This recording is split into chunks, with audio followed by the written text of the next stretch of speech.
Welcome to the top 5 sports callers of the week. Number 5. David from Dallas joined Sean and RJ on 105.3 The Fan in Dallas to vent his frustration with the Cowboys season. Observation, Tony sitting on the bench after the pick six, looking like a 5-year-old pouting. Dez standing in the middle of the field jawing while somebody's running the ball back for a pick six. Where does that blame go? Is it Garrett, Jones, the whole organization? What happened?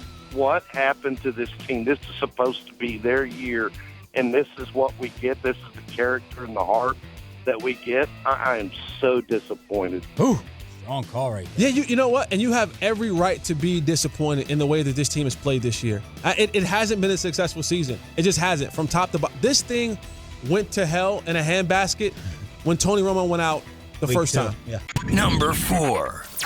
Dave from Dublin, Ohio hopped on with Baskin and Phelps on 92.3 The Fan in Cleveland after the loss to the Ravens to let his anger out. I'm going to try to be as calm as I can after watching that debacle. I'm actually driving back to Columbus right now. You don't have to be calm. Just let it rip.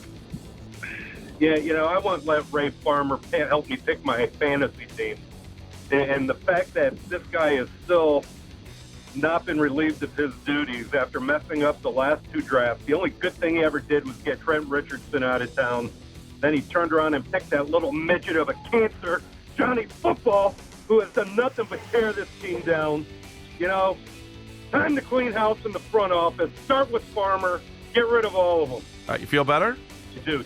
See, that's what therapy. I hate to break your heart on this. Lombardi's the one that traded Richardson. That was a great job that he did. He started out calm, clean. He was even good. telling us he was going to be calm. That's what Therapy Monday or Tuesday is all about. Look what he did. That's why we're fake doctors.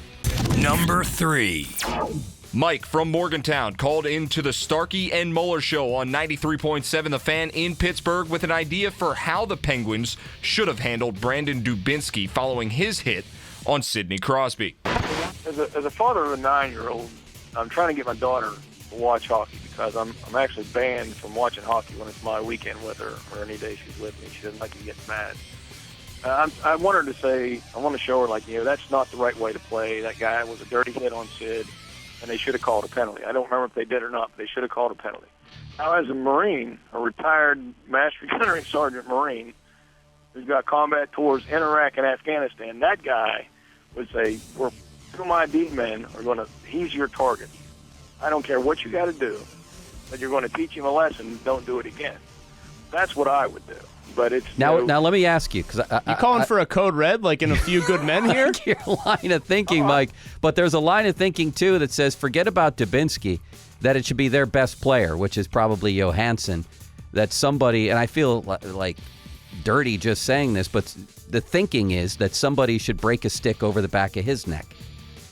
Well, I mean, that's what you would want to do, the best player. But this is the thorn in the Penguin side, and especially Sid's side. Now, do you have a special? If you were on the ice, do you have a special move like the Ronda Rousey? What's her thing, Chris? It's the arm bar. The arm bar. If you got this guy, if you got Dubinsky, Mike, you sound like somebody I wouldn't want to fight.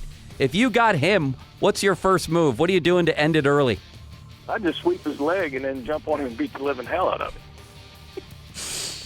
Oh, Mike, I appreciate that phone call. We had a little Cobra Kai reference in there, a little sweep the leg. I like it. Sweep the leg and beat the living hell out of him. Number 2. David from Dallas joined the Sean and RJ show on 105.3 The Fan in Dallas saying Tony Romo should retire. The hosts call out Cowboys fans for being fickle. My question is, I haven't heard anybody talk about Tony Romo retiring. When he got injured yesterday and came out for his press conference, I expected him to announce his retirement. Isn't Matthew Stafford going to be a free agent? Can you imagine him behind this offensive line? Tony can't complete a season. We've got one playoff win in 8 seasons. I'm a little bit confused. Maybe you can help me out here. Why is he going to play next year? Man, he's trying to Kobe him. He wasn't hanging up like Kobe mid-season. And we get killed. And I have to say this, Sean, you have stood by this, and you've stood on the table for this, and you've called Dallas fans some of the most fickle fans there is. This year has disappointed me with the Cowboy fan, all the Greg Hardy stuff. Just a week ago, not even a week ago, less than 7 days ago, everybody was hail Tony Romo, the king has returned. It was like it was like the second coming of Jesus Christ. Like he literally rolled the stone back and walked out of the tomb. Not even 7 days ago. Now you're putting the man back in the grave. Number 1.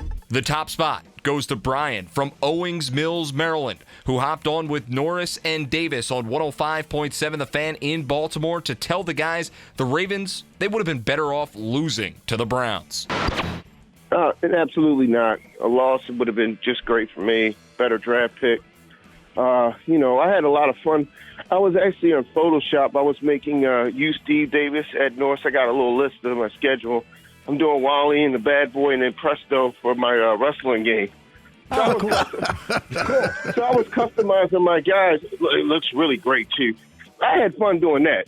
I wasn't going to watch that garbage. I said, let me take a look. Hopefully we're losing so we get a better pick. And, they win the game. And I'm like, yeah, wow, celebrate. Let's have the confetti drop. What are y'all here playing for? I'm sorry.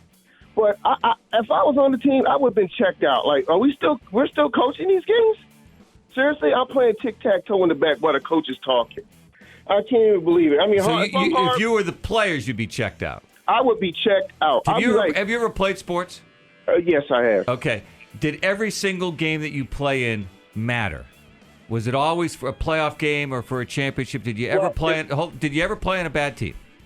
Yeah, of course I played. Did you just answer me, Brian? Did you try less when the team was bad?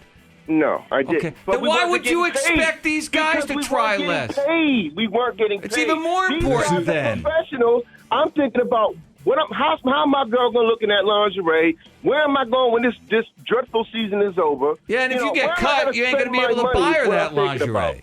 That's what I'm thinking about. Where am I going to spend my money? Christmas is coming up. I'm doing a Christmas thing. I got the list, and I'm checking it twice.